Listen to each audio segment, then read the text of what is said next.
सके, उस लोक में भी पछताओगे। संसार से भागे फिरते हो।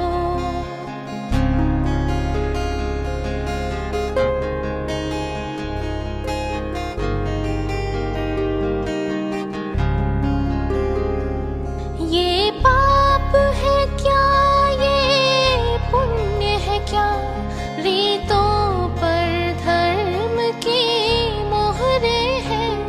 ये पाप है क्या, ये पुण्य है क्या, रीतों पर धर्म की मोहरे हैं।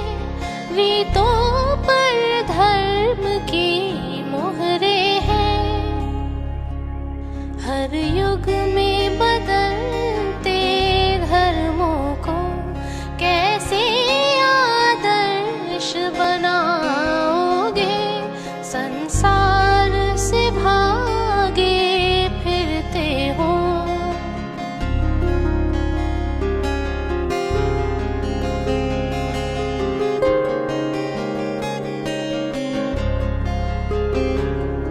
ये भोग भी एक तपस्या है, तुम त्याग के मारे क्या जानो।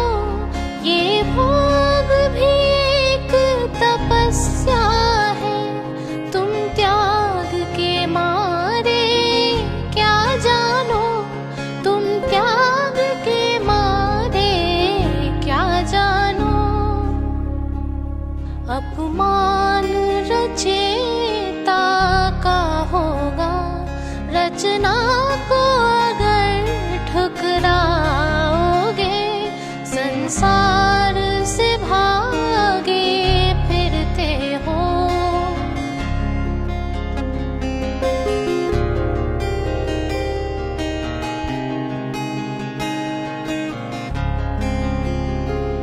हम कहते हैं ये जग अपना है, तुम कहते हो झूठा सपना है।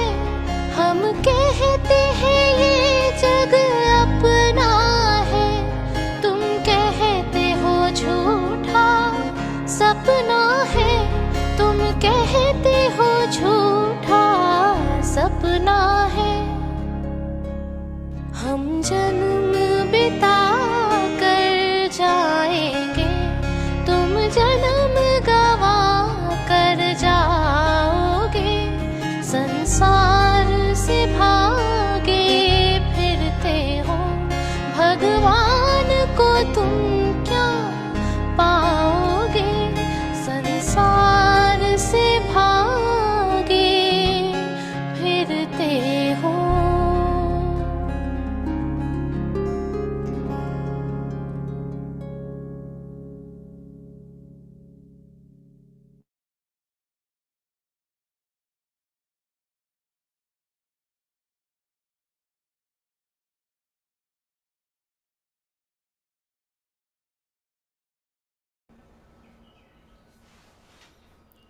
Namaste, my dear brothers and sisters, boys and girls. The love and blessings of the Mother and Sri Aurobindo to all of you from Sri Aurobindo Ashram Delhi branch. You just heard a beautiful devotional songs in the voice of Arunima, and accompanying her on the guitar was her brother Aditya Pathak. The song was a strong affirmation of life affirmation. And there was the gist at the beginning and the subtitles, so probably those who didn't understand the language would have also followed that what the singer was telling those who equate spirituality with rejecting the world, that if you reject the world, you are indirectly rejecting also the one who created the world. And it was also a dig at conventional morality, which keeps changing with time and place. And she says, how can you really decide what is good and bad on the basis of those beliefs, which change so much from time to time? And in fact, what is sometimes put forth as morality in this way is just trying to sort of put the stamp of religion on conventions. So a rather powerful message that you can't really attain God by running away from the world that God has created. Now, today our topic is the purpose of life, but before we go to that, let me tell you a little story.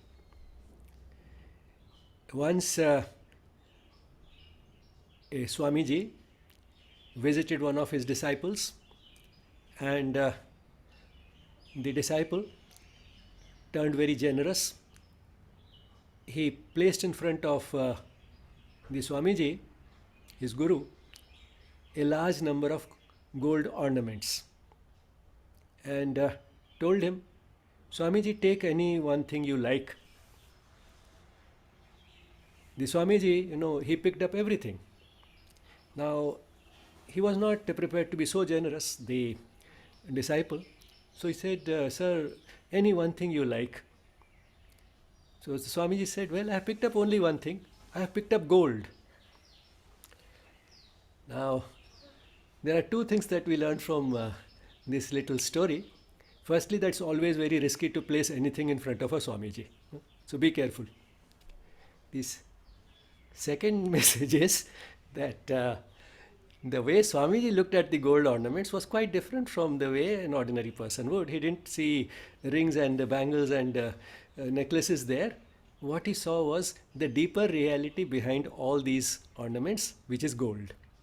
So he saw that oneness rather than the differences that differentiated one ornament from another. That in a way is the type of vision that a mystic also has. While superficially we may see different things in the creation, living, non-living, plants, animals, human beings who have different appearances, different color of the skin, different types of hair, and different languages that they speak, and so on. But all these differences pale into insignificance if we look at the deeper reality behind all this manifestation. And the deeper reality is that they are all manifestations of the divine. The deeper reality is the divinity that they hide, but all the same, it is there in the form of that all-pervasive spirit. So that one thing that unites all creation is the deeper reality, the everlasting reality, which unites all these diverse manifestations. So with this little story, let's move on to the slides.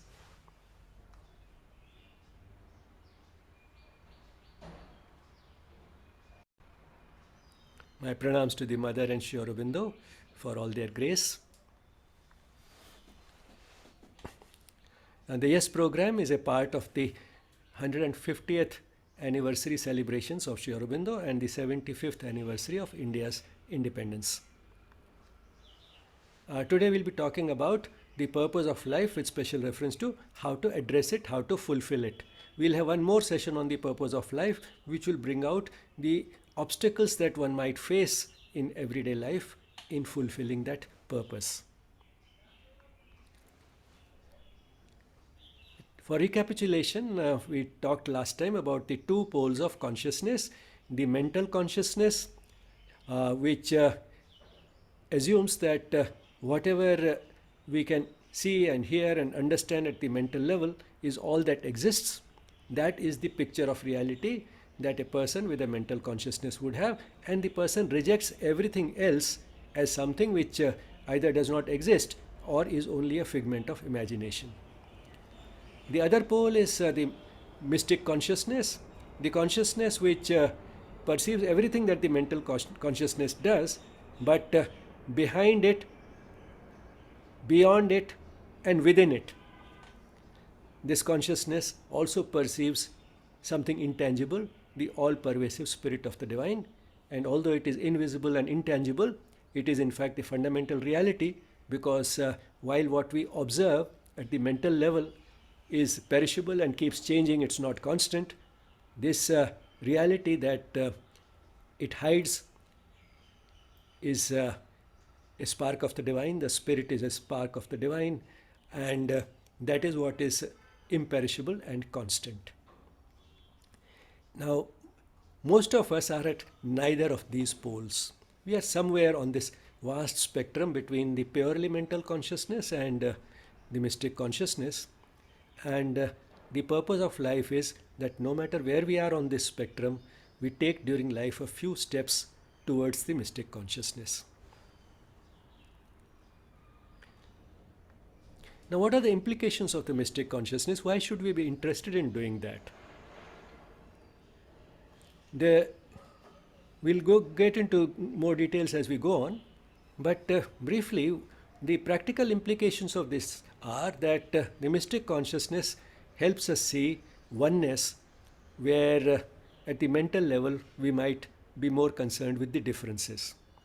At the mental level we see differences, the mystic also can see them, but he does not give that importance to it. He considers them insignificant as compared to the oneness that unites, the way Swamiji saw gold rather than the individual different types of ornaments. So the person, as he moves towards mystic consciousness, he starts disregarding those differences. He can see the differences, but he does not differentiate because of those differences, and instead behaves, his outer life reflects a sense of oneness rather than a sense of division.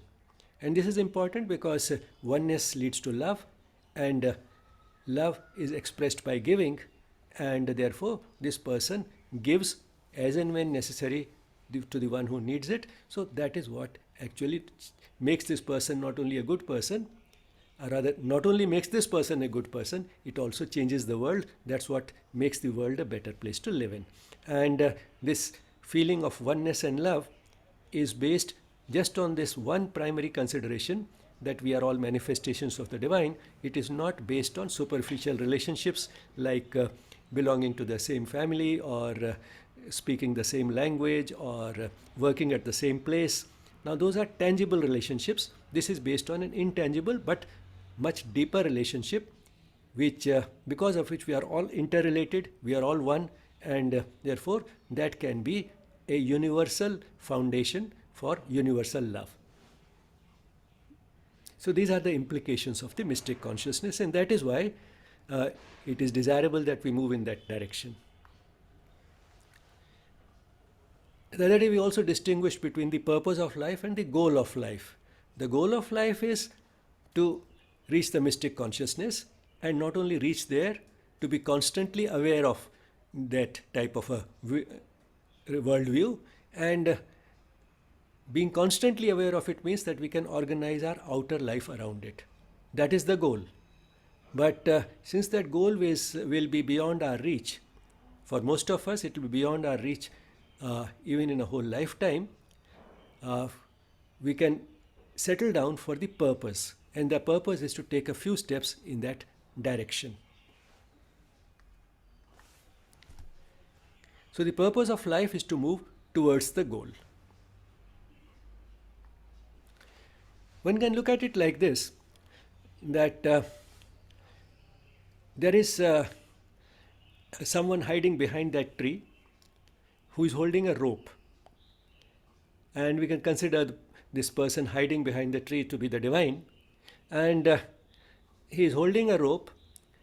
It's a very long rope, and this person is tied to it, and the rope is so long that this person can do whatever he wants. He can run this way, that way, this, wherever he wants, and he thinks I am free to do whatever I want, I can go wherever I like.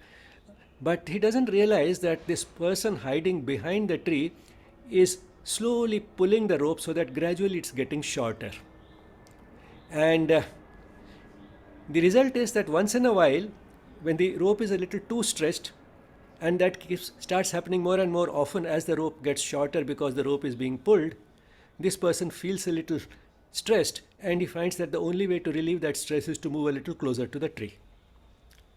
Now, this way he spends his whole life, and then he comes back again in the next life and he gets a shorter rope.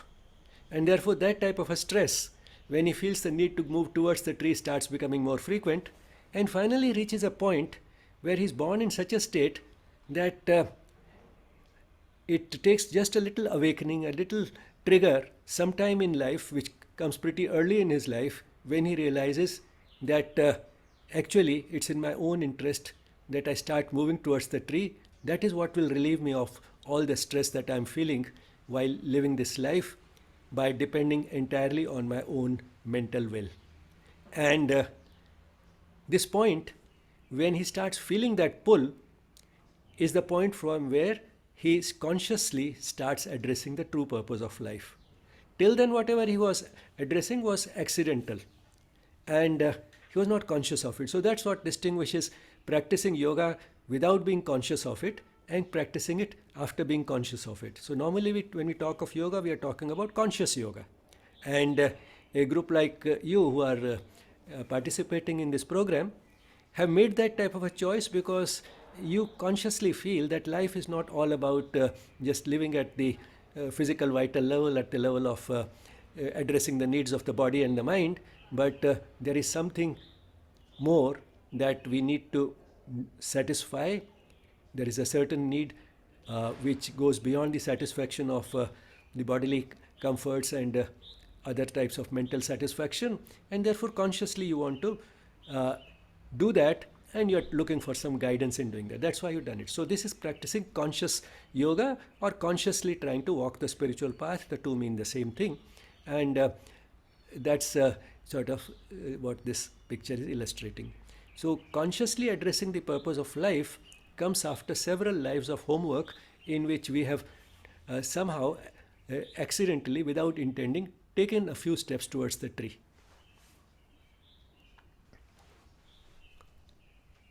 These are some beautiful lines from Savitri, where Sri Aurobindo brings out the logic, the necessity, and the obligation that we have for addressing the true purpose of life, which is changing our nature, becoming more like the divine, because that's what basically this process leads to. It makes us, through that realization of oneness, a better person, so that we start behaving the way the divine would, or the way our psychic being would tell us to do. So that is the type of choices we start making. Look at it either way, but what it comes to is that we are expressing more and more of the hidden divinity. So Sri Aurobindo says here, a mutual debt binds man to the Supreme. His nature we must put on as he put ours. Because the divine, all-knowing, all-powerful, and completely devoid of any of the imperfections which we have, has still decided to manifest through us and put on our nature. So on the surface, the divine within has condescended to put on human nature. So that is a type of a mutual debt, and therefore we are obliged to put on his nature, the nature of the divine, just as he has put on ours, which means we become more and more like him. Or as Sri Krishna tells Arjun in the Gita, man mana bhava, be my-minded, become like me. So that's what Sri Aurobindo is saying. It's an obligation that we become like the divine, because the divine has become like us. A mutual debt binds man to the Supreme. His nature we must put on as he put ours. We are sons of God and must be even as he. His human portion we must grow divine. So what looks like ordinary human sort of in its characteristics is actually his human portion. It's the human portion of the divine itself, because the divine itself is manifesting in that form. So we must grow that portion divine, which we must transform it. We should change it so that it becomes divine. And then this line that stands alone, there's a full stop after divine, and then there's just one sentence: our life is a paradox with God for key. This was one of the favorite lines from Savitri of Dr. Mangesh Nadkarni, who was one of the best interpreters of Sri Aurobindo and had done a very deep study, particularly of Savitri. And this sentence, our life is a paradox with God for key, was a part of his email signature.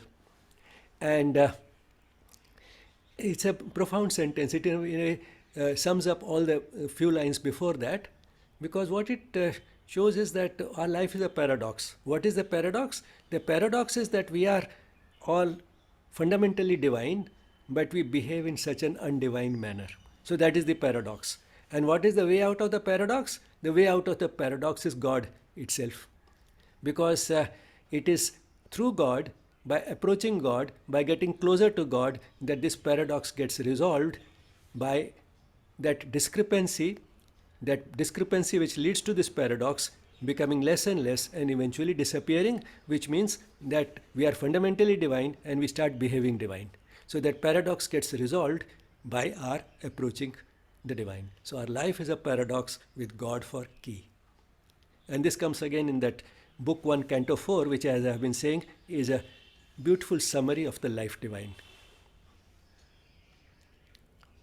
And this picture, by the way, which I think I'm showing for the first time in this course, on the left-hand side picture of Sri Aurobindo, is from the meditation hall of Sri Aurobindo Ashram Delhi branch. And that little wooden box in front of that has a dhoti, a garment that covers the legs and all, and which Sri Aurobindo used to bring up to cover also the chest. So it is one of his dhotis, one of those garments, which is there in that wooden box.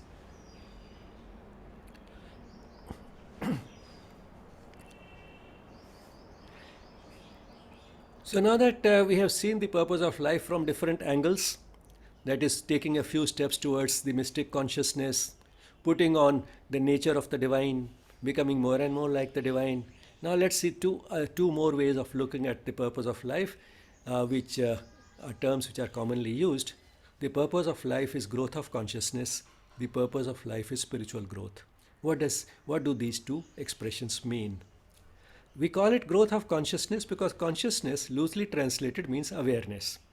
Our awareness in this process is growing in such a direction that we become more and more aware of the all-pervasive spirit of the divine.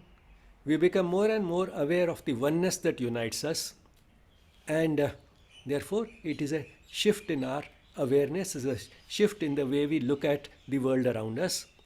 It is a shift in the way we construct our picture of reality. So we are growing in a direction. Why is it growth? Because it is an expansion. We are expanding the consciousness. The consciousness is becoming higher, wider and deeper. So because our awareness is now becoming higher, wider and deeper, we can call it growth of consciousness. We can also call it spiritual growth because the growth is in a direction which is making us more and more aware of the all-pervasive spirit of the divine, the universal presence of the spirit of the divine. So we can call it growth of consciousness or spiritual growth.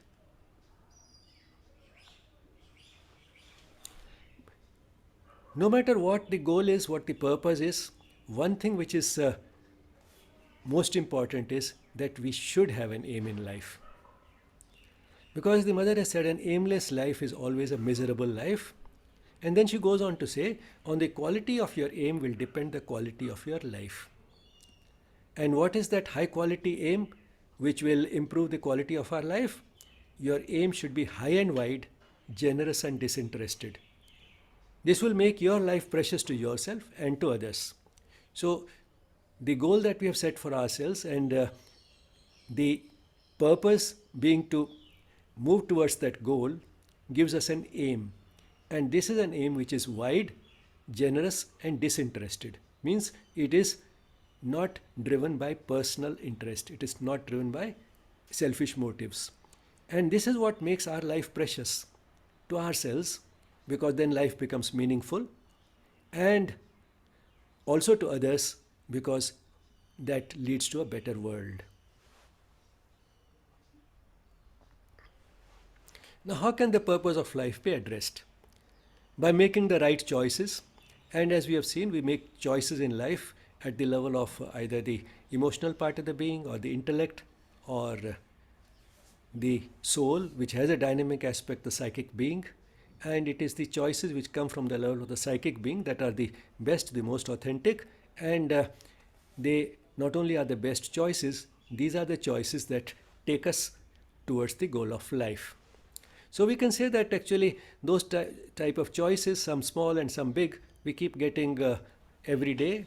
Big choices we have to make only occasionally, but smaller choices we are making every day in the course of life, and we always have the choice of deciding at one level or the other, having these three tools at our disposal: two imperfect but very noisy, and one which is rather silent and shy but the most dependable.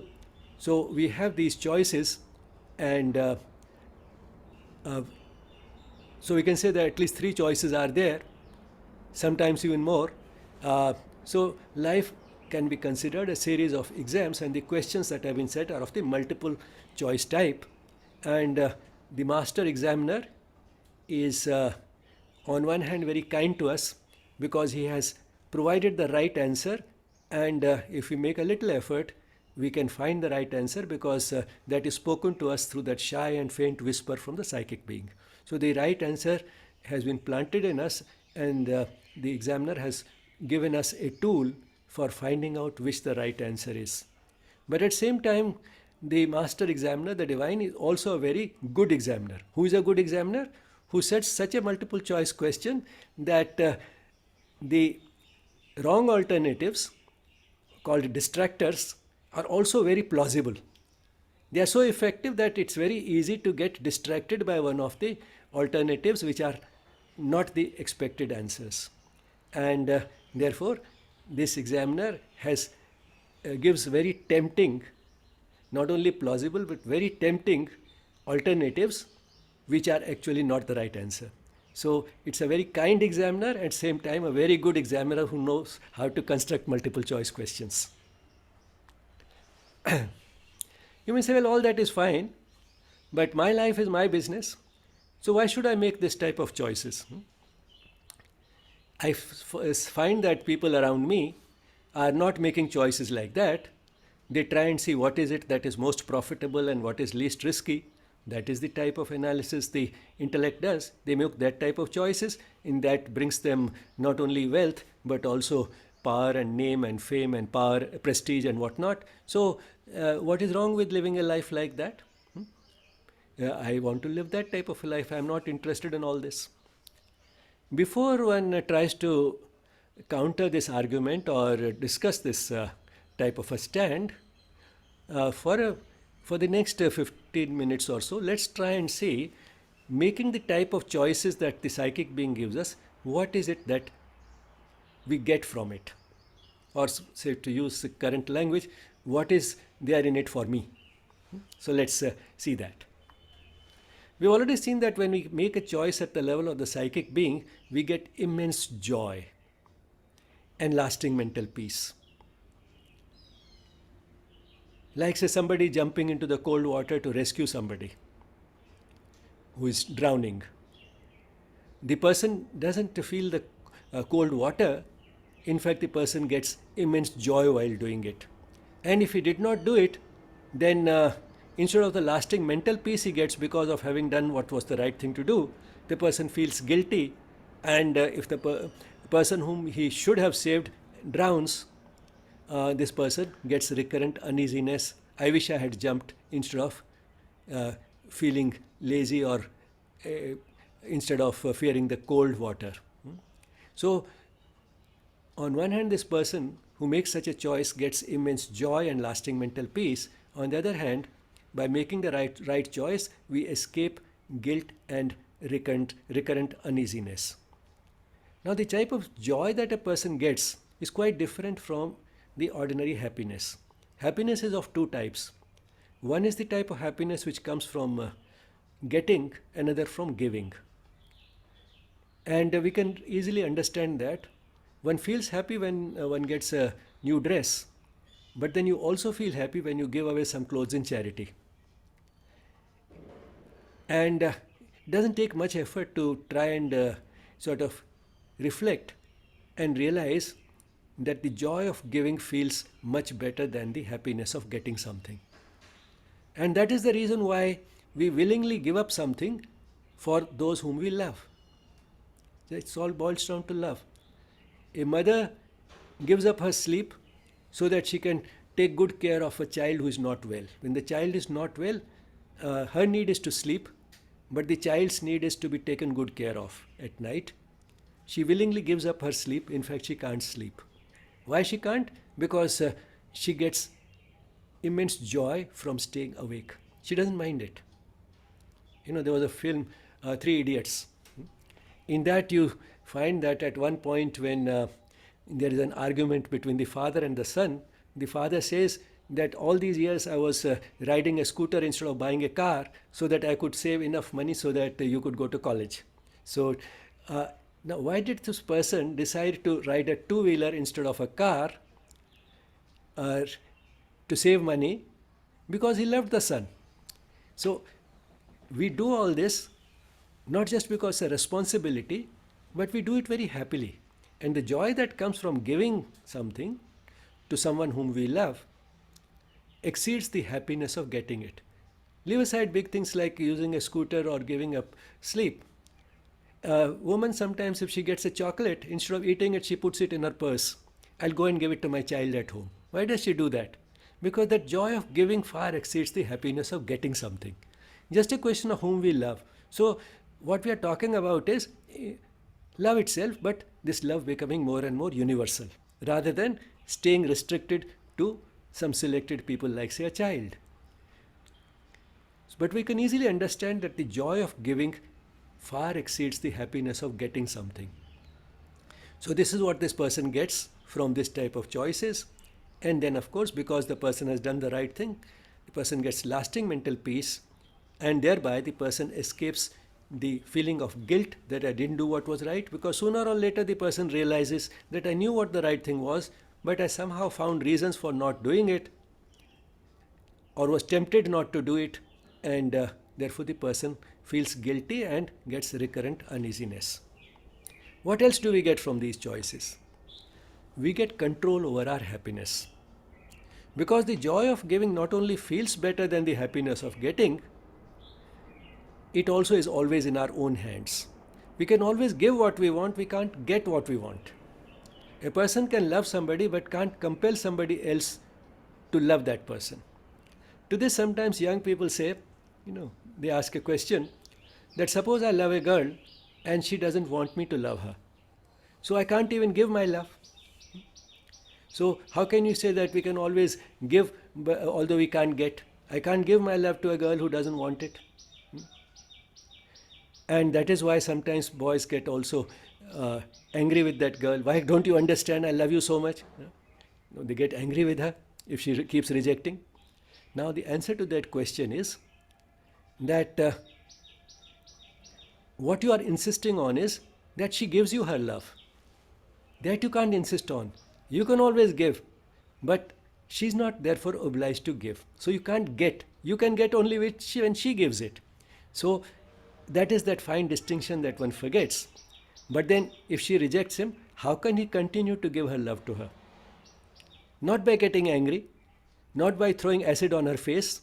Happens rarely, but it does happen in such situations. That is not how he can. I hope the internet is on. The light is gone, but okay. Seems the internet is on. The internet still continues to give what it has to us. It's in love with us. So anyway, so the answer to that is that if you truly love that girl and she has rejected your love, then what you have to think is that if I truly love her, what is it that I can do to make her happy? Because you don't hurt somebody whom you love. You want to make that person happy. What can I do to make her happy?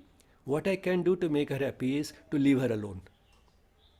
So leave her alone, and that is the way you can express your love to her. So nobody can stop you from expressing your love. You just have to understand how to express it.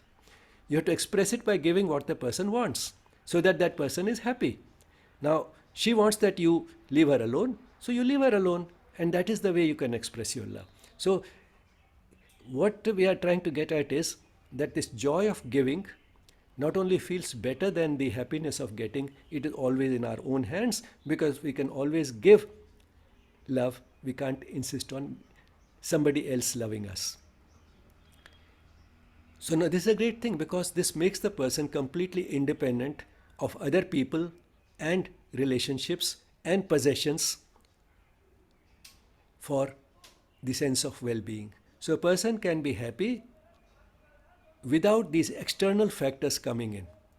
To have a total freedom from external factors determining our happiness is a great freedom.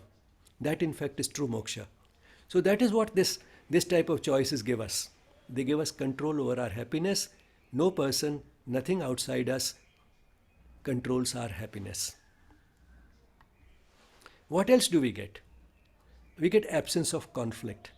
What is this absence of conflict, and what is the conflict that we are talking about? It is the conflict between the emotional part of the being, the intellect, and the soul. This conflict starts diminishing and gradually disappears. Now, how does that happen? That happens because every time we make a choice, whether it is at the level of the psychic being or otherwise, we generate an experience. If we make a choice at the level of the psychic being, we get joy and lasting mental peace. That is an experience. When we do not make such a choice, we feel guilty and we get recurrent uneasiness. That is an experience. Now, experience leads to learning.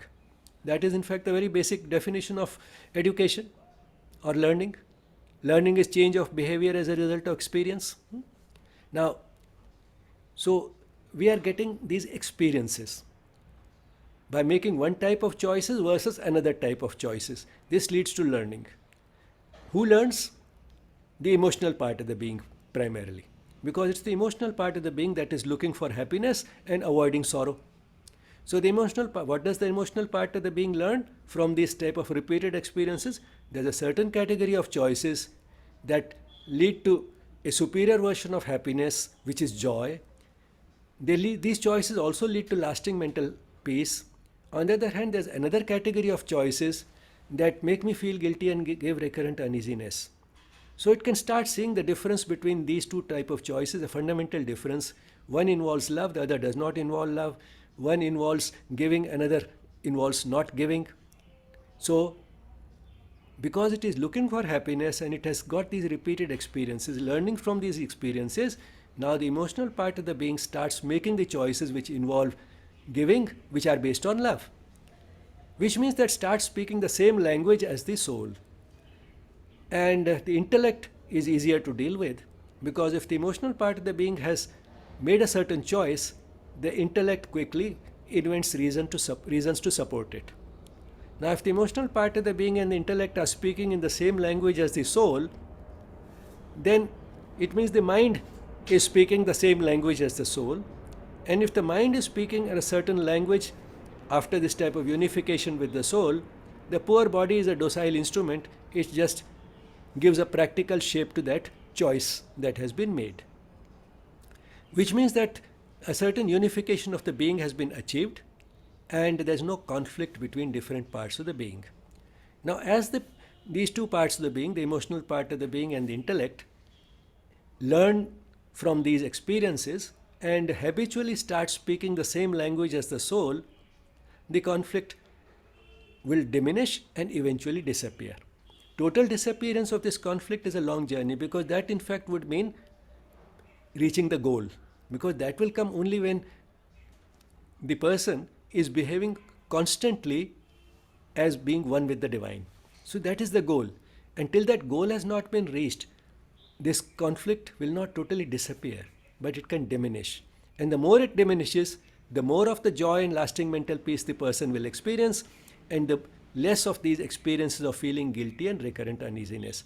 The more the control also this person will have on his happiness, because his dependence will also start disappearing. As the conflict disappears, the dependence on people and relationships and possessions, that will also start disappearing. So that is how this absence of conflict is reached, and this is what we call transformation. That is, the emotional part of the being and the intellect are changing. They are changing for the better. They are changing in such a profound way that we call it transformation rather than just a change. And this type of a transformation is one of the fundamental features in Sri Aurobindo's and the Mother's Yoga. Now, this is going to be a little long and a little serious discussion, so we can't go for a tea break, but we can go for a video break. And this we'll have a short video break. There could be a little lag because unlike the physical classes where you can do it quickly, here it will take a while to make a transition from the PowerPoint to the video, and then from the video back to the PowerPoint. So that will give you a little time for reflection, and please bear with us, and we'll be soon back with you, back with you with a video, a short 2-minute clip.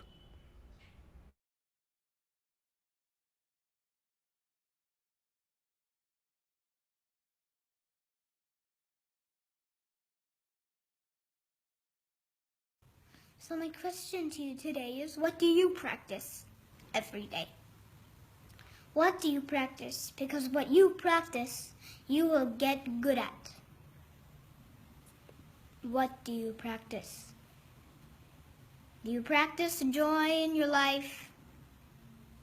Do you practice peace in your life? Do you practice happiness in your life? Or do you practice a lot of complaining? Because if you complain, you will get very good at it. And you will get so good at it that you will find fault with everything. Even when there's no fault that a layman cannot see, you, being an expert, will see it. What do you practice? Do you practice anger? Because if you practice anger, you will get very good at it. And you will get so good at it that the most trivial you'll think, trivial thing, will make you angry. Like sitting in an airplane and watching the sea cross from you somehow looks better than the one you've been given. And that is so unfair of the airlines. What do you practice?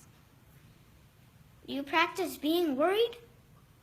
Because if you practice being worried, you will get very good at it. And you will get so good at it that everything will worry you, including the buffalo you don't have.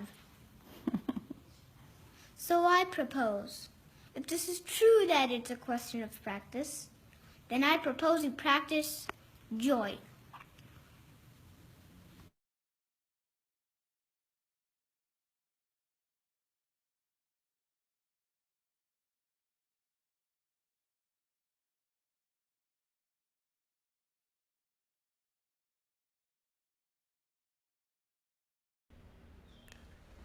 So you saw, if you practice giving, if you practice love, you'll get very good at it.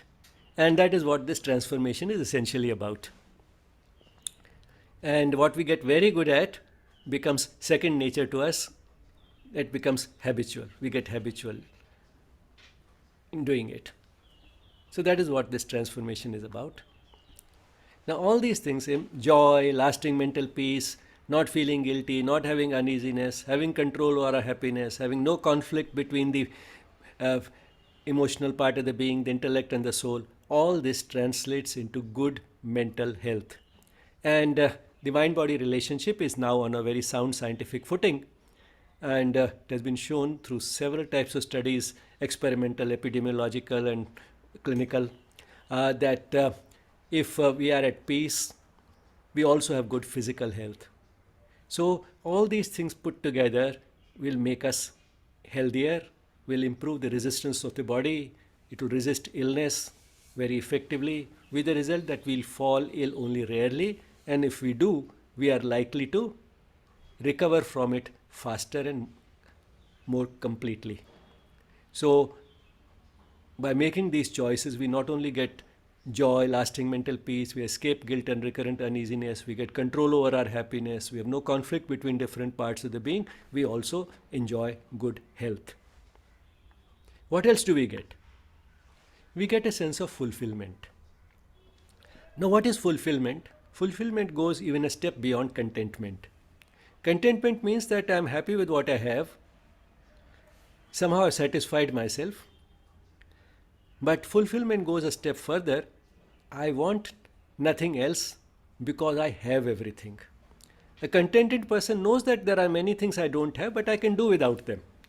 But a fulfilled person does not even feel that void, that there are certain things that I don't have. A fulfilled person feels I have everything. So that is the difference. And to understand this, let's see, if you ask a young person, what is it that will make you feel that you don't need anything more? The person might say something like this, that if I have enough money to get reasonable amount of comforts in life, and if my relationships with my family and all those who are around me at the workplace and everywhere, those relationships are good, and I find a good partner and have children who are doing well in life, and so on, then I think I will need nothing else. And on top of that, if then after a thought he may say that, well, if in my work I also find that I have intellectual satisfaction, and it leads to some name and fame, then of course I need nothing else. So after all this, the person has tried to think as hard as possible and come up with all these things, that if I get all these things, then what else will there be to wish for? There are not many people who get all this in life, but then there are a few who do, and in good measure. What happens is that these people also seem to be still not fulfilled. Now you may say that, well, how do you say so? I'll give you an example. This person in this picture is Mani Bhaumik. Mani Bhaumik was born sometime in the 1930s probably, or early 40s, in Bengal.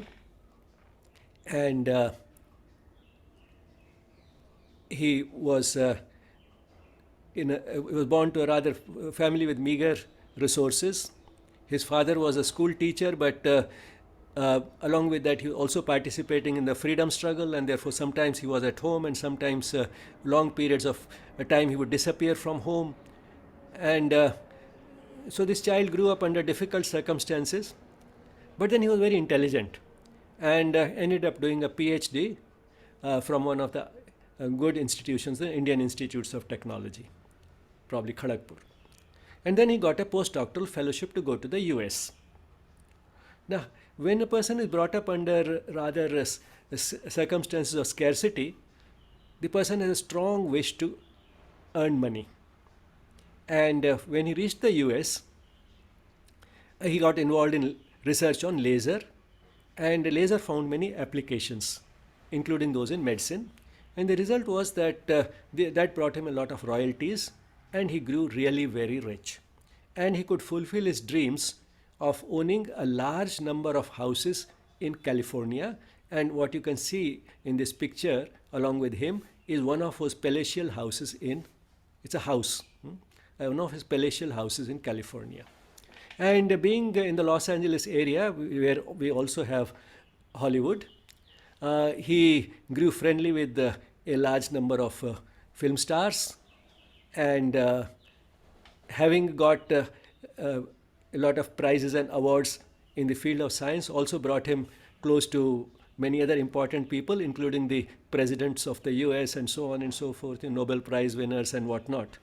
And then, for socializing, then these people would have parties, so he would get frequently invited to parties. He started inviting them, and he forgot science as well as his roots in India. He got lost, what one might say, in wine, women, and music. So that is the type of life he started living. One day, after one such party was over at his house, and the guests had all departed, the servants were clearing up the dishes. He was just pacing up and down the hall, and he saw there was a visiting card on the floor which was just flying from here to there. He picked it up. It had the name of a celebrity. And something crossed his mind when he saw the name of that celebrity. Is this what life is all about? And he says, that he had a queasy feeling of being underfed and overfed at the same time. Now, what was this feeling about? Being overfed with material prosperity, success, and everything that one can wish for ordinarily in life. Underfed at the spiritual level. So this paradox of being spiritually starved but materially saturated gave him that queasy feeling. That became a turning point in his life. And then, instead of just concentrating on amassing more and more luxury, he started giving. And that filled up the void, that emptiness that he felt at that turning point. So after a person has achieved everything, what he had not achieved is difficult to say, because he not only had wealth, he also had everything else. Success, name, fame, power, prestige, everything he had. And yet he discovered at some point there was still something missing in his life. And people who, after getting all this, do not realize it, they go into a depression. Fortunately, before he went into that type of a depression, he realized it. But they go into a depression and they can't figure out, why am I still not happy? Why am I depressed? When I have everything that anybody can ask for, they can't understand. And sometimes they end up committing suicides. These cases are not unknown. And that's becoming a little more common, because these days a lot of young people at a very early stage in life earn a lot of money. Sports persons, beauty queens, every area. I mean, the people who excel are these days making a lot of money at a very young age. And therefore it's becoming important to understand life, that fulfillment does not come from the satisfactions of the type that we ordinarily think of. Because after all, what are those things that we are thinking of? Material comforts, physical requirement, having good relationships, emotional requirement, and having work satisfaction, work which gives us intellectual satisfaction and brings name and fame, intellectual satisfactions. But where is the need of the soul? Where is the perfection of the instruments, that is the body and the mind, so that they start approaching the divine? Where is that love which originates in oneness? That is not there in these needs that are being fulfilled, and that is why the gap still remains. So that is the difference between ordinary worldly happiness and a sense of fulfillment. This person, Mani Bhaumik, has written a beautiful book called Code Name God. Being a physicist, he has become one of those physicists who have tried to show that the way modern theoretical physics looks at the universe is quite consistent with the way spirituality does. Now you might say that, well, that is fine for rich people like him. How about we ordinary people? We still need all those things. All this doesn't apply to us. But one doesn't have to have that much money to be able to do it. What we have to understand is that we have to base our life on that deeper oneness rather than on the superficial differences. And when we do that, what becomes important is not whose need is what. What becomes important is not whose need is what, but which need is more important. And that again is illustrated by his own life. I'll give you from his childhood. He was a boy, probably 10, 11-year-old boy, when there was a severe famine in Bengal. And he says in that book, Codename God, that during that famine, the food was so scarce that every family was being given only a small amount of food, which was really not enough for them. So, in spite of getting that food quota, that portion which was being given to every family, everybody was starving. But then in his case, what used to happen was that he said, I had my grandmother, so she would tell me to go close to her. We would snuggle under a quilt, and then food which was in her own hands would pass from her hands to mine, and then she'll tell me, eat it. So she kept giving her portion to him. The result was she died during the famine and he survived. So he says that if she had not been there, probably I wouldn't have been alive today. So now what was she doing? She was expressing her love for this boy Realizing that his need for food was much greater than hers, she had grown old, she didn't mind dying, so in a way she gave up her life to make sure that he will live. Now, she was not rich like him, but still she fulfilled the purpose of life by giving what she had, what she could give, and what somebody in front of her needed.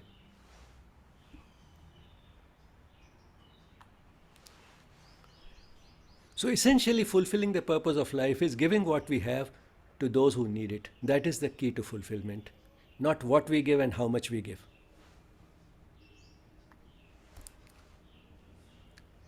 Now, we have seen what all we get from these choices. Joy, lasting mental peace, absence or escape from guilt and recurrent uneasiness, control over our happiness, absence of conflict, good health, and a sense of fulfillment. That is all that we get from such choices. In short, we get everything that anybody is looking for. So if we get everything that we are looking for from these choices, then what is the problem in accepting that as the purpose of life? So this is one of the ways in which we can address the purpose of life.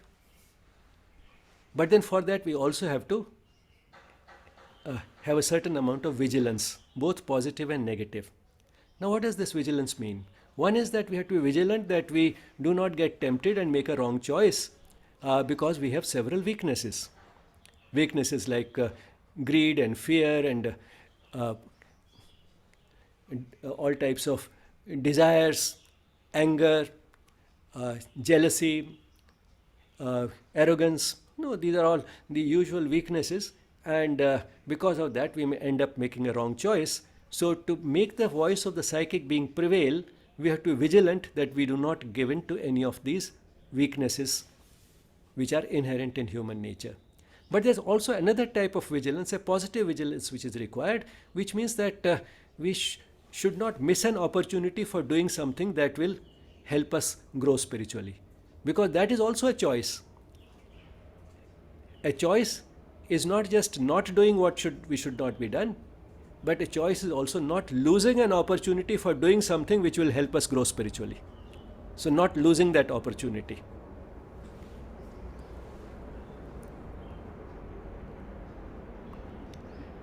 Now I'll give you an example of not losing that opportunity. This is a real story again. I picked it up from the Reader's Digest once. It was a rainy day in Calcutta, and in Calcutta, those days they had those. Now they are illegal rickshaws in which a cart with the two big wheels was pulled by a person, and on that cart sat somebody rich who would pay some money to this person who was pulling the cart to go from one place to another. So it was a sort of a means of transport. This is called the rickshaw. So this rickshaw puller was pulling somebody sitting on that cart on that rainy day. The floor was puddles, and there was mud and all that. So walking was in any case difficult. On top of that, this rickshaw puller's one of his chappals, the footwear, was broken, and therefore he was dragging one foot rather than walking. So one foot he was walking, the other he was just dragging because of that. Now on the way there was a cobbler. So this cobbler called to him, come and get your footwear repaired. This rickshaw puller said, sorry, I don't have money. This cobbler told, doesn't matter, I'll do it free for you. Now this person went and got it done. Now this cobbler made good use of the opportunity that presented to him. He didn't have to do it. The person sitting in the rickshaw didn't think of it. He also had the opportunity. He didn't think of telling this person to stop. Here there's a cobbler. Stop, get your chappal repaired. I'll pay for it. He didn't say it. The cobbler said it. So a poor person might do it. The cobbler also was not a rich man. This poor person might do it by making good use of the opportunity. So making right choices in life. What else? Is there anything else we can do to address the purpose of life? The attitude to work. What is the type of attitude to work? That all the abilities that I have, all the circumstances that I have been given for doing this work have been given to me by the divine. I am the instrument of that divine. Since he has given me all this, I am grateful for it. It is my privilege that he has chosen me to be the instrument for this work, because the divine has no shortage of instruments and the divine is not in a hurry. How can that be in a hurry which has eternity at its disposal? So it is my privilege that he has given me this, all this, and therefore I should offer this work to the divine. And if I have to offer this work to the divine, I should do it in a way that it is fit to be offered. Therefore, I should put all my heart and soul into the work, do it to the best of my ability, and then offer it to the divine. And at the same time, not be attached to the fruit. The outcome is in the hands of the one who has chosen me as the instrument. Now, with this attitude, where is then the scope left for expecting reward and recognition? And there is not even much scope for expecting success the way we look at it. Because in the world of the divine, there is only one thing, and that is success. There is no failure. So it may be failure from my point of view, but it is success from the point of view of the divine. So that's the way I look at it, and that would be one way of looking at that. So far as the outcome is concerned, I have totally surrendered to the divine. I'll put my heart and soul into it because I have the privilege of being the instrument, and I have to offer the work to the divine. So I'll do the work to the best of my ability, but at the same time, I will not insist on a particular outcome. I will not be attached to the outcome. So this is the type of attitude to work that again helps us addressing the purpose of life, because then the type of work we do will be consistent with the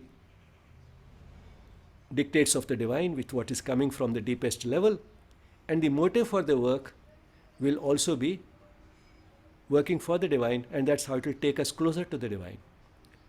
So this is the attitude of karma yoga in the Gita, and with that attitude we can address the purpose of life. Within the course of the work, there will be still choices to be made. We should make them at the level of the psychic being, but so far as the work as a whole is concerned, again it has to be done with a certain attitude. So outwardly the work remains the same, but yet it is being done with a different attitude, in a different spirit, and therefore, since the outside the work remains the same, the others may not notice it, but the person within knows what type of a change, what type of a shift is gradually taking place. Is there anything else we can do?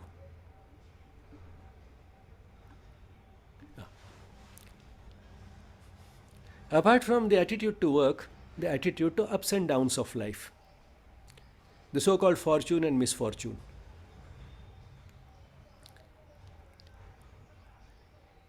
Fortune and misfortune is a rather mental way or limited way of looking at events in life. Those which we find pleasant, we call them fortune. Those which we find unpleasant, we call it misfortune. And we try to get more of events which feel pleasant and avoid those which feel unpleasant. Of course, we don't have to look for sorrow, because what we are trying to get at is that both are opportunities for addressing the purpose of life with a certain attitude. Because of that, we don't have to look for misfortune. As Sri Aurobindo says somewhere in Savitri, enough of sorrow will come uninvited.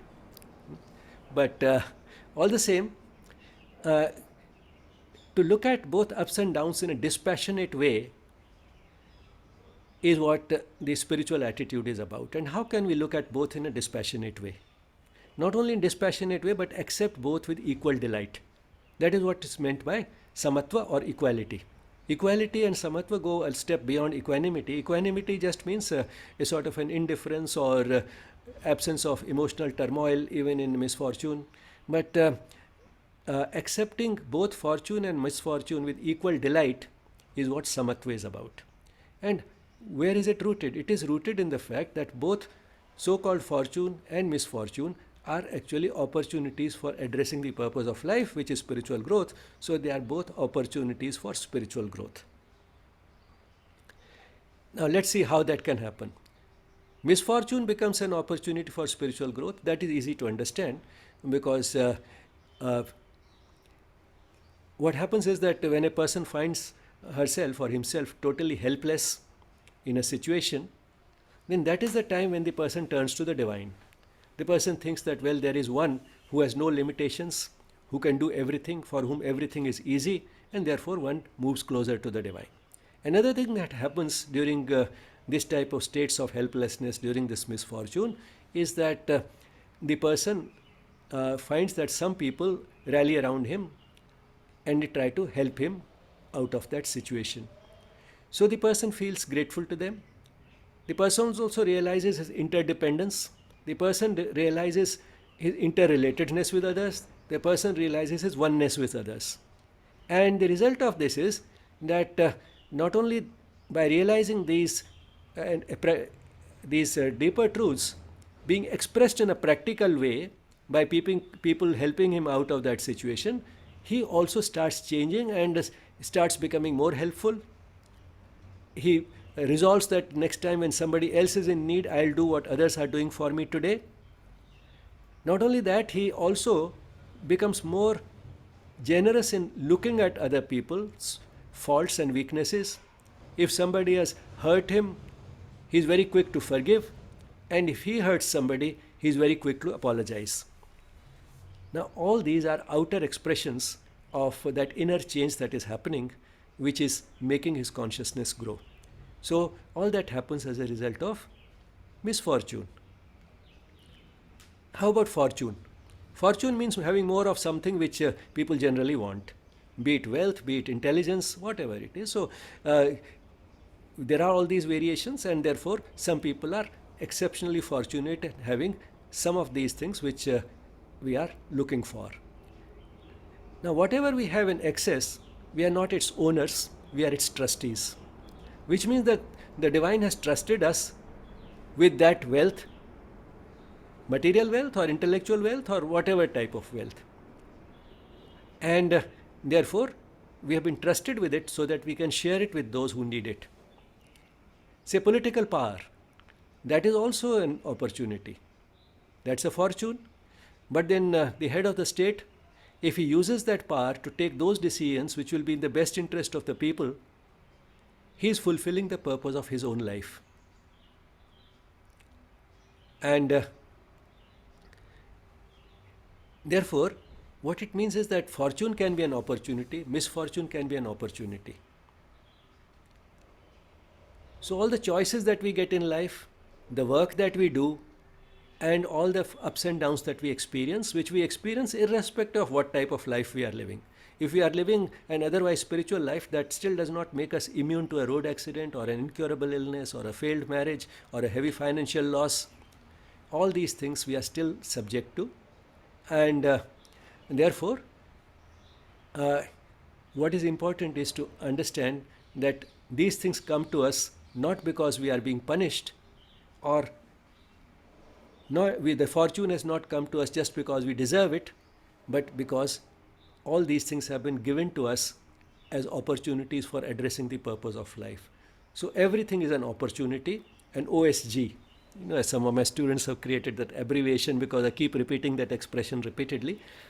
Everything is an OSG. OSG means opportunity for spiritual growth. So everything is an opportunity for spiritual growth. All life is an opportunity for spiritual growth. All life is an opportunity for yoga. All life is yoga. So, that is what yoga and spiritual growth are essentially the same thing. So all life is yoga, all life is an opportunity for spiritual growth. All life is an OSG. As Sri Aurobindo says here, whatever the appearance we must bear, whatever our strong ills and present fate, when nothing we can see but drift and bail, a mighty guidance still leads us through all. So what appears on the surface to be fate and all the defects and weaknesses and life drifting and so on and so forth, all that is only an outer appearance. Behind it all, there's a mighty guidance that is actually leading us. Our contribution only lies in being aware of it and seeing through it, and making good use of all the opportunities. So in short, spirituality actually is opportunistic. And we can take sort of the ladder of the different types of behavior a person has when he has an opportunity. And I'll give you example which young people particularly enjoy. So there was a charming girl in a college, and many boys wanted to be friendly with her. They wanted her as a girlfriend. So one day, one such boy and this girl happened to be at the bus stop. And the boy started thinking, how should I start talking to her? What should I say? Will she like it? Will she not like it? And he kept hesitating and didn't talk to her. Then he thought, maybe we'll get into the same bus. Then I'll talk to her in the bus. So he just kept thinking. In the meantime, what happened was another boy was coming on a bike. And when he saw this girl, he quickly applied his brakes, stopped at the bus stop and asked her, where are you going? She said, I'm going such and such place. Okay, I'm also going in the same direction. Come, I'll drop you there. And she got onto the pillion, and he moved with the girl. So the boy who just kept thinking and hesitating how to begin lost the opportunity. He wasted the opportunity. The one who took her away on the bike used the opportunity. There was a third one who was still smarter. He was a genius. He created the opportunity. What he did was, one day this girl happened to be a little ahead of him when they were coming out of the classes. And what he did was, he walked a little fast as if he was in a hurry, and kept his notebook rather precariously balanced under his armpit. And as soon as he had just walked past her, he deliberately let that notebook slip out of his armpit, and it dropped. And he pretended as if he didn't notice it. So this girl behind him called him, see, you dropped your notebook. And she gave that notebook to him. Oh, you saved my life. It had all my precious notes. And if you had not given it to me, I would have been gone. What would I have done in the exam? Thank you so much. What can I do for you? Shall we go to the cafe for a cup of coffee? He created an opportunity. So a stupid person wastes opportunities, a wise person uses opportunities, a genius creates opportunities. But then what does a spiritual person do? He goes a step further. He converts everything into an opportunity. Fortune, misfortune, the work that he is doing, everything for him is an opportunity. So everything is an OSG. So spirituality is probably the most opportunistic thing in the world. Okay. Now let me show you my world famous diagram. Why I'm calling it world famous is because I don't know how many times I have drawn it on the blackboard and the whiteboard for different groups of people. We can compare life to a journey. You can see this person, he's traveling in the vehicle called life. So life is a vehicle given to us for going towards the goal of life. So life is like a journey. Every journey has a goal. Life also has a goal. But the vehicle that we get for going to that goal is life itself. So the purpose of life is fulfilled by making good use of life which has been given to us as a vehicle. Why that is important to understand is that when it comes to going towards the goal, the vehicle itself, what type of vehicle we get is not very important. One vehicle may be a little more comfortable than the other or faster than the other, but the possibility of going to the goal is not critically dependent on the vehicle itself. If we know where we have to go, even a bicycle will take us there. If we don't know where we have to go, even a car will not. In fact, if the better the vehicle, the faster the vehicle, if we go in the wrong direction, the faster we'll move away from the goal.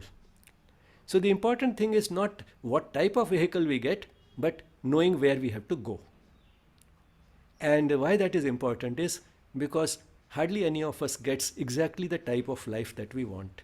And lot of complaints and lot of grumbling that happens in life is because if only it were so, we are not satisfied with life as it is. What we forget is that we can make use of whatever life we have got for going towards the goal of life. What it depends a lot on is the choices that we make. So these choices have been reflected by all these crossroads that this person will reach in life. And broadly speaking, he can make three types of choices: those at the emotional level, those at the level of the intellect, and those at the level of the soul. And it is the choices made at the level of the soul that will take him towards the goal. But then what happens if he makes a wrong choice? Suppose he makes a choice at the level of the intellect.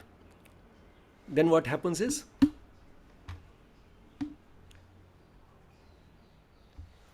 What happens is that he made a wrong choice, but then he once again reaches a situation where once again a choice has to be made. And the soul will again point in a direction that will gradually bring him back on track, and he'll again start going towards the goal. Now, what it means is that making a wrong choice does not mean that we can't go towards the goal of life. It's only that the path becomes a little longer and more zigzag, exactly as it happens when we are making a journey by road. If we had to turn right but we turn left because there was a traffic jam on the right hand side, then it's not that we can't reach our goal, but the path will become longer and more zigzag. And therefore, we can still go. It's something like the GPS which starts recalculating when you make a wrong choice. The soul also recalculates and once again takes us towards the right place. But then it is because we make plenty of wrong choices that one lifetime is not enough. If we make all the right choices, we'll reach the goal probably within a lifetime. But why that doesn't happen is because we do make many wrong choices. But then in spirituality or in yoga, we don't go on a guilt trip. We see now what. And so therefore we start making right choices and resolve that we'll not make a similar mistake again. So that is how we can still keep going towards the goal. Another thing that is happening here is, as a result of making a wrong choice or a particular type of choice, is that the scenery that we get on the way will depend upon the choice we have made. Say, here you can see that the person making a choice at the level of the intellect can see all these high-rise buildings. The one at the level of the soul is seeing only greenery. So what we will see through the window in the car will depend upon what route we have chosen. Or the Americans could what route we have chosen. So it will depend upon that. But what does it correspond to in life? In life, it corresponds to the conditions and circumstances that we will get for fulfilling the purpose of life. That constitutes the scenery. And what do we call these conditions and circumstances? Our destiny. Which means that we have opportunities to rewrite our destiny through the choices that we make, particularly the major choices that we make. And I'll give you an example. There's a person called Krishnan who lives in the south of India in a city called Madurai. He had trained in hotel management. He worked in a few hotels in India and then started applying abroad, and he got an offer of a lucrative job in a 5-star hotel in Switzerland. The job offer was there, his visa was ready, the air ticket was ready, all the preparations for the journey had been made.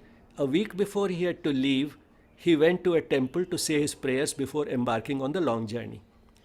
Outside the temple, he found a large number of beggars, many of them starving, very hungry, but too feeble even to beg.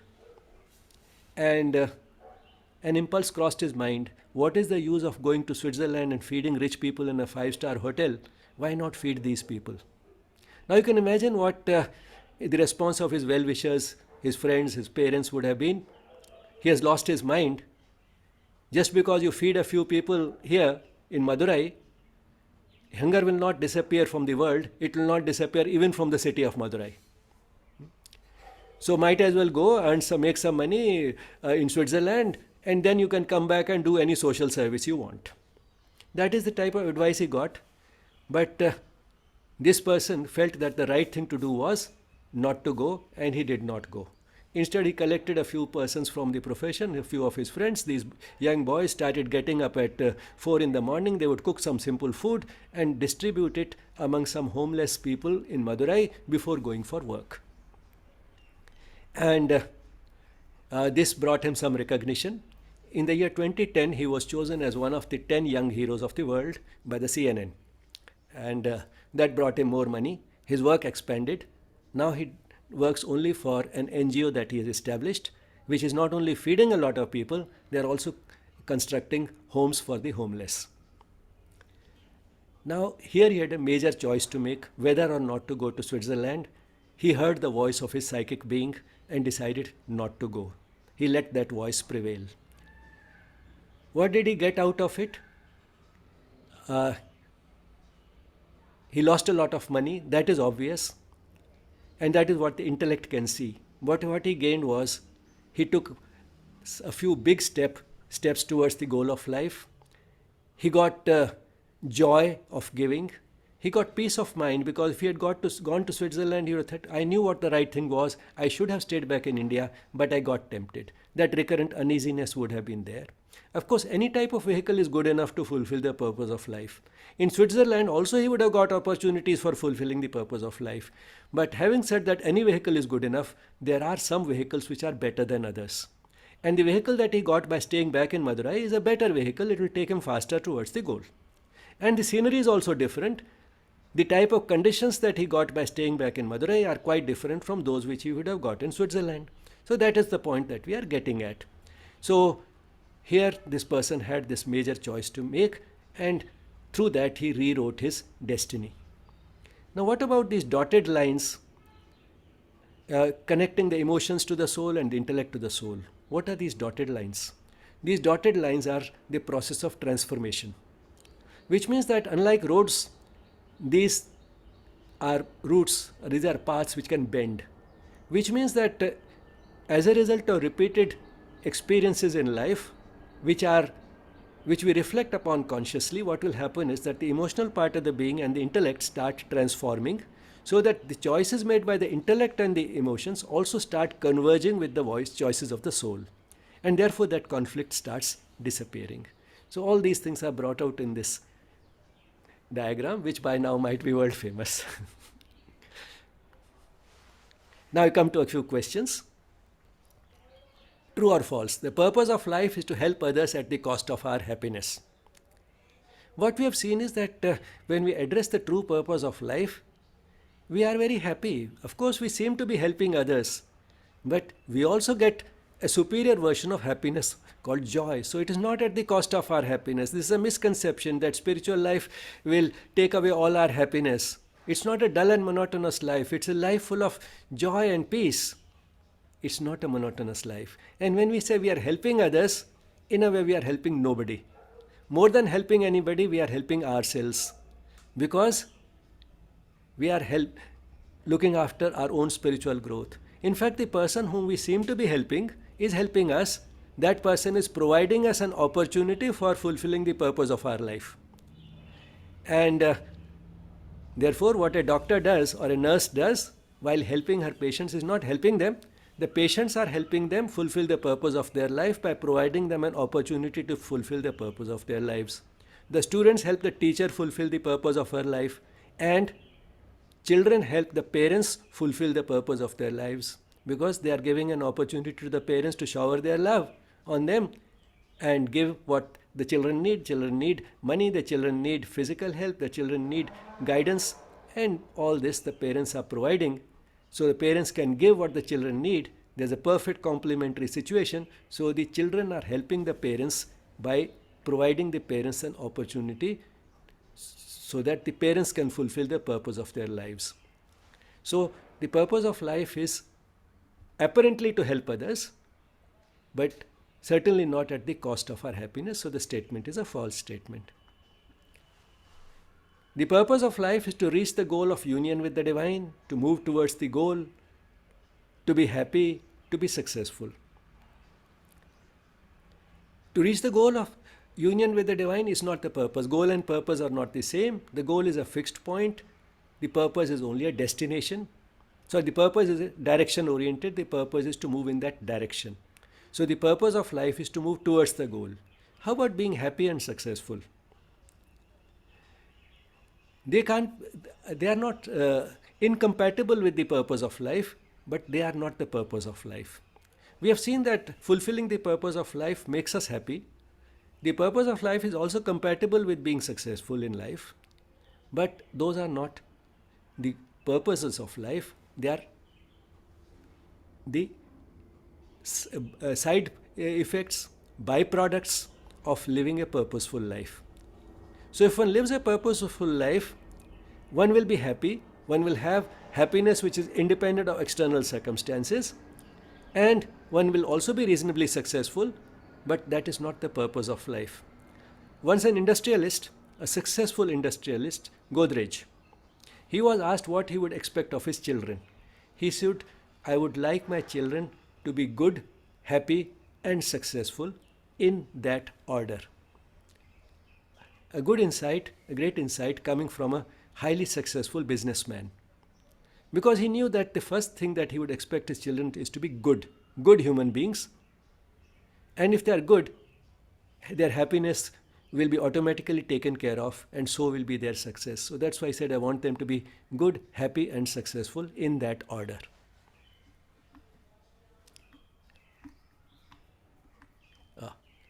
Anyway, the answer is lost somewhere, but anyway, the answer is to move towards the goal. It is here. The purpose of life is to live comfortably, to make the best of a meaningful life, raising a family, spiritual growth.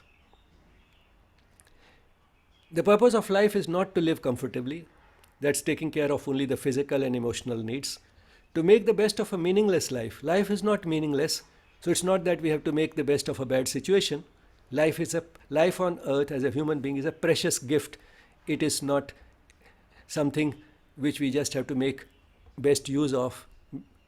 It is not making the best of a meaningless life. It is not just raising a family. Although raising a family can also be a part of that vehicle and can help us fulfill the true purpose of life. So raising a family is a part of the vehicle for fulfilling the purpose of life, not the purpose of life itself. And of course, the purpose of life is spiritual growth.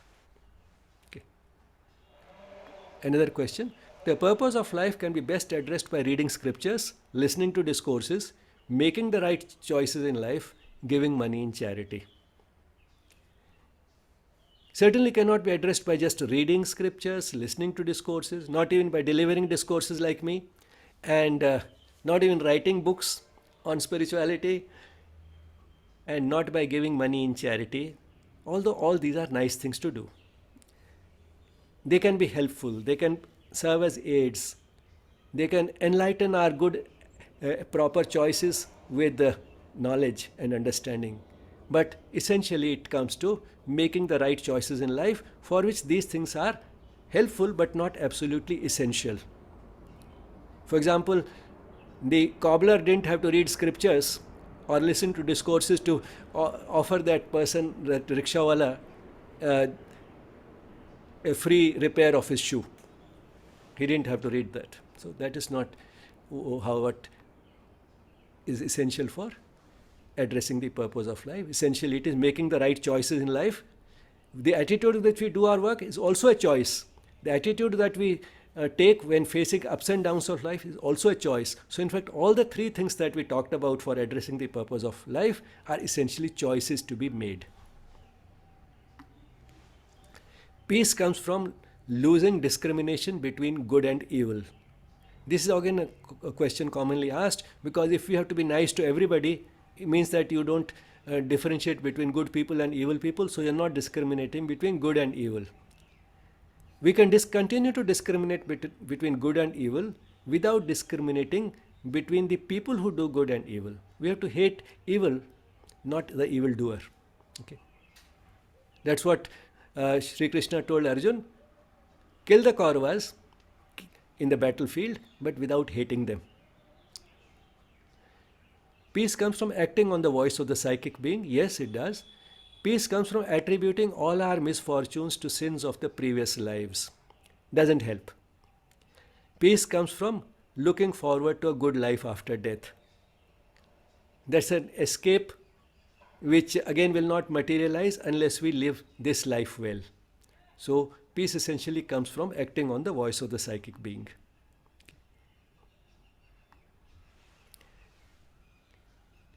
The purpose of life, part of which we have covered today, is a rather long chapter, pages 89 through 174 in this book, Understanding Spirituality, and scattered at many places, to some extent concentrated in Book 1, Canto 4 of Savitri, but scattered throughout in the Life Divine and Savitri. And you'll find essays relevant to the topics that we touched today in Spiritual Wisdom in Small Doses, one essay on each of these: life, psychic being, spiritual growth, etc., etc. This is available for free download on our website, yesspirituality.wordpress.com, and of course you are free to write to us on essay150yes@gmail.com. Gratitude to the Mother and Sri Aurobindo for this opportunity, And thank you all for listening.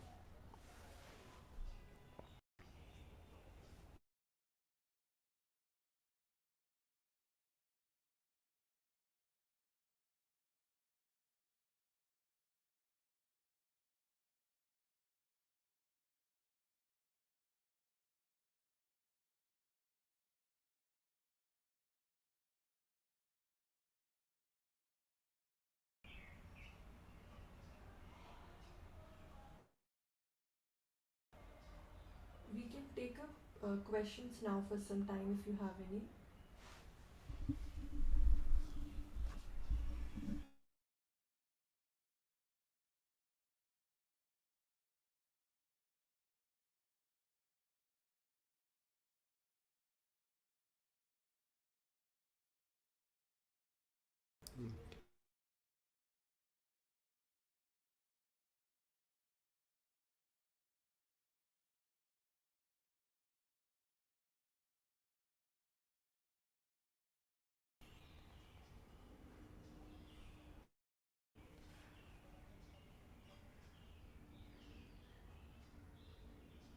Okay, in that case, I think we have heard so much and we need some more time for reflection. We will have another session on purpose of life next week. Our next session is on Monday, and that will again be a special session. We will be celebrating Mother's birthday. So please join us on Monday, same time. And today we'll end with the music.